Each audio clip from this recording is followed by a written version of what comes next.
EPFO धारकों पर खुशी खबर सरकार जारी कला एक नया सूचना।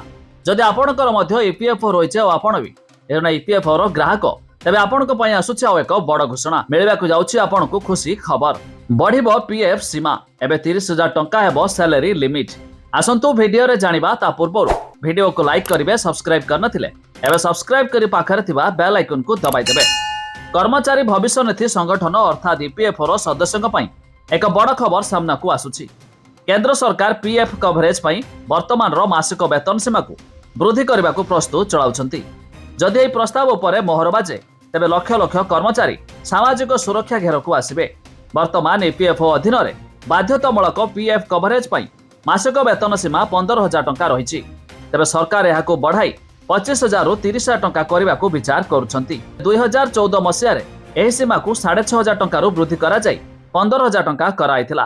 तबे यह पदक्षेप द्वारा सही कर्मचारी माने उपकृत हेबे जो मानक दरमा 15,000 रु अधिक हेबार कारणरू सेमाने वर्तमान पीएफ सुधारू वंचित हेउछंती। केवल ईपीएफओ नुहे बरम कर्मचारी राज्य बीमा निगम अर्थात ईएसआईसी रे वेतन सीमा मध्य वृद्धि पाई पारे। तबे वर्तमान ईएसआईसी अधीन रे वेतन सीमा 21,000 टंका रही। तेबे उभय योजना मध्य समानता आनिबा एवं इजी ऑफ डूइंग बिजनेस प्रोत्साहन देबा पाई सरकार एही दुई सीमा को एकापरी करबा को जाउछंती।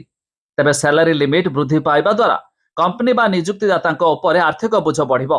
सेमानकु कर्मचारी पीएफ खाता रे अधिक योगदान करबा को पड़िबो। एथिपाई सरकार कोनोसी चूड़ांत निष्पत्ति नेबा पूर्व समस्त पक्षक सह आलोचना करबा को चाहुचंती। तबे ईपीएफओ सीमा 15,000 रु 30,000 होई पारे। सेहिपरि ईएसआईसी सीमा 21,000 रे मध्य परिवर्तन संभावना रहिछि। तेबे लक्ष लक्ष कर्मचारी पेंशन एवं रिटायरमेंट फंड वृद्धि पाइबो।